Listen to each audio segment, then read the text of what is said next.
Allah Teala hammalarımızga, ahirlerimizga selametlik, tinchlik, eminlik nasip eylesin. Rahmetinden ve bereketinden taşlamasın. Dünya turmuşumuzda da, ahiret turmuşumuzda da cennet eylesin. Dünya turmuşumuzda da, ahiret turmuşumuzda cehennem azabından, havf katerlerden, bela kazalardan Rabbim bizi saklasın.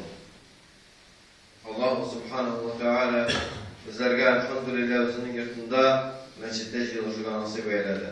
Bugünkü iske anlatılan mesele her bir gıybedetlerimiz cennet bilen siyindirilgen degen tematikada. Hem de elbette her birimizni chin ko'nglimdan ushbu Ramazon oyida ko'rishimiz bilan tabrikleyim. Allah Teala Ramazon oyining izgiligini ko'rishga nasib eylesin. Allah Subhanahu Teala Kur'an-ı Kerim'de Ramazon ayın maqtagan, başka aylarga qaraganda Ramazon ayı maqtagan. Ramazon ayı izgi aylar hem her bütün aylarının her bir mahluklar arasında, her birisi arasında padişahı bulgan kebek, bizlerin padişahları bulgan kebek, ayların da padişahı Ramazon ayıdır, kaderli kardeşlerim.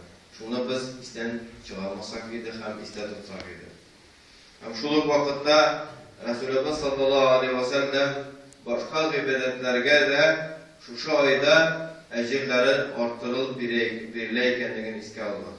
Biz hemmemiz ve her birimiz bunu biliriz, lakin yıl sayın, yıl boyunda Ramazan ayına kadar, bitkilesi Ramazan'a kadar 11 ay içinde unutup ciberemiz, lakin her bir gıybedetinin derecesi artar.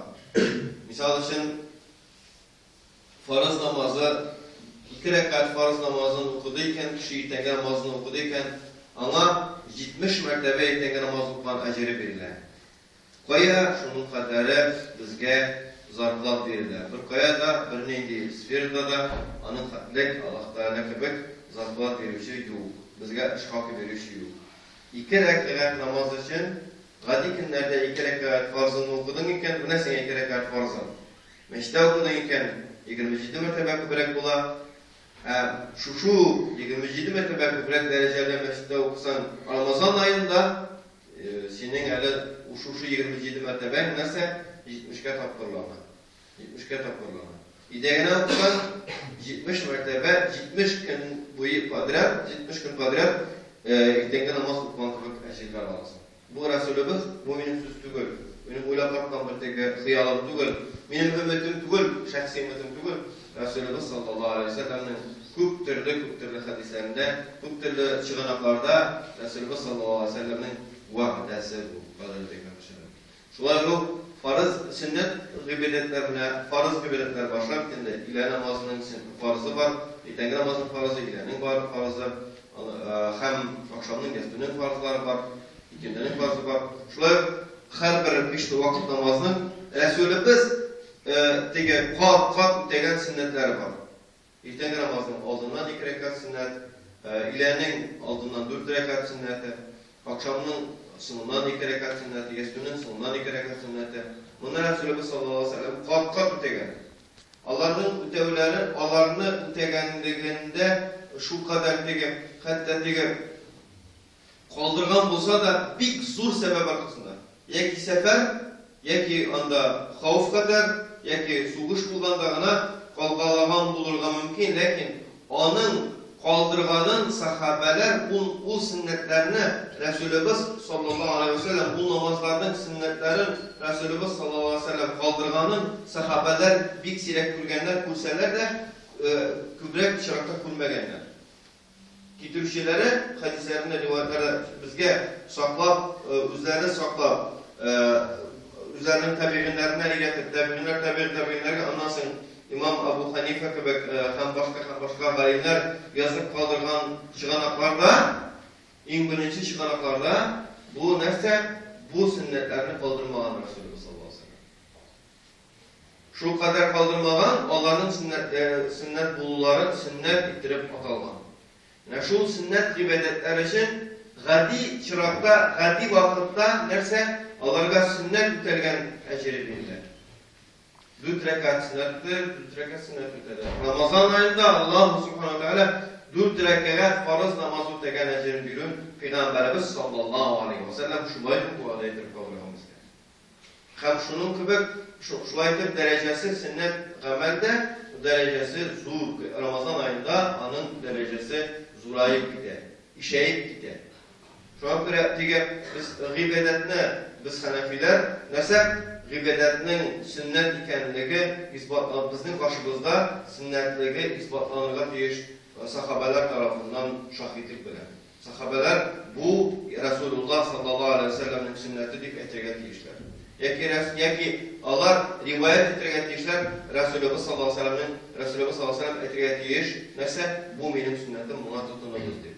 Yaki Allah Resulullah sallallahu aleyhi ve sellem bu amelini kaldırmadı hiç şüphesiz dip etirge tiyişler. Misal için vitir vecib namazının delilleri şu kadar kuvvetli ki Ebu Hanife mazhabında o vacip bulup sanılır. Vitir namazı. Derecesi zul. Şulay yok. Nerse kurban çaluda vacip bulup durar bizim mazhabında. Ne sebeple? Delillerin katlığı. Tüplü deliller. Lakin delillerin katlığı. Lakin fakirler karşında zanniyet delaletleri. Bütün məlumatlara qarasan, bütünüsü ul əməlinin vacibliğin, ul əməlinin sünnətliğin isbatlab tursa, vacib bulğan əməl vacib bula, sünnet bulğan əməl sünnet bula. Şuna görə biz bunu anlarmaq deyilimiz, qadrın bölgət deyilimiz.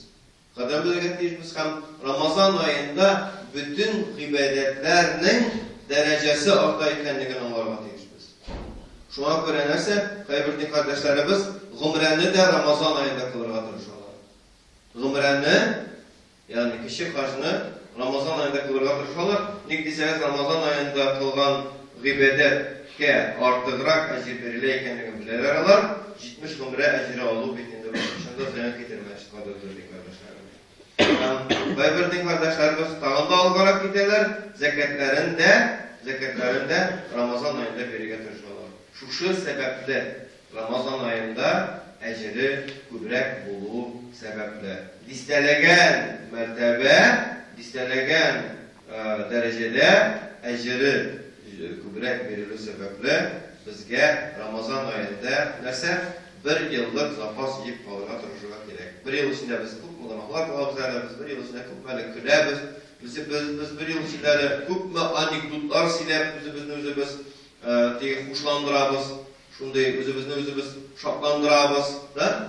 Yani şu bir yıl içinde gafletke batıp yürüyübüzni kaplar için bizge nerse? Bizge şu bir ayda, bir ayda tırışıp ibadet kılmak gerek. Tırışıp ibadet kılmak gerek. Maksimal rövüşte nerse kıla alabız, neydi izgilip kıla alabız, anı kılırga, tırışırga gerek bizge. Yani şunu anlarga deyiriz. Nikdiseniz Allah Subhanahu Teala hem anın Resulü Peygamber Muhammed Mustafa sallallahu aleyhi ve sellem bu ayda bu ayının derecesini ispatlağanlar Kur'an-ı Kerim'de açıktan açık Allah Teala Şehru Ramazan deyip ayetini başlayıp Ramazan ayı deyip ayetini başlayıp hem de başka ayetlerde de şöyle Allah Subhanahu Teala Ramazan ayında yüklengen urazanı iske ala Urazanın bizning ümmetke kadar ümmetlerge de farz bulgan ikenligin iske ala, hem anın farzlığın yuvaltıp bitirgenler ikenligin biz anlıyoruz indi.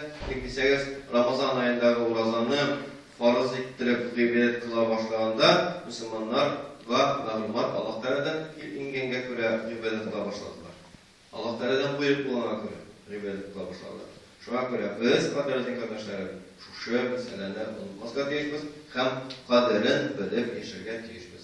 Şunun bilen bizning dünyada da ahirette de uğuşqa erişimiz nese? Şansı artar. Şansı artar.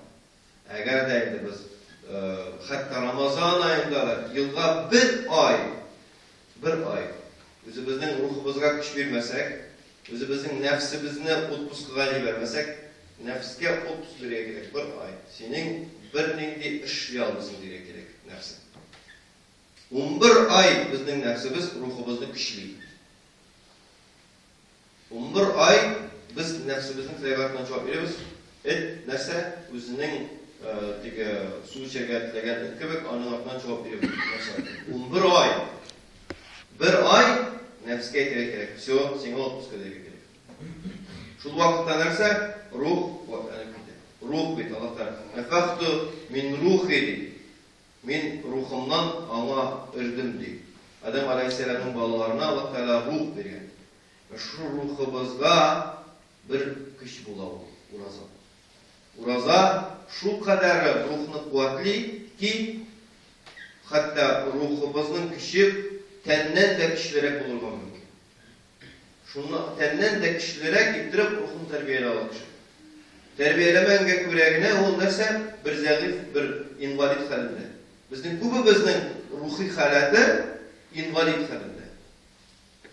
Җиттеге үзенең үсешен 7 яшендә туктатып калдырган хәлдә. Шул халәттә калмаска кирәк. Күтәрергә кирәк. Үстерергә кирәк, тәрбияләргә кирәк. Шул вакытта мурат максатларыбызга иншалла дөньяда, ахирәттә ирешербез иншалла.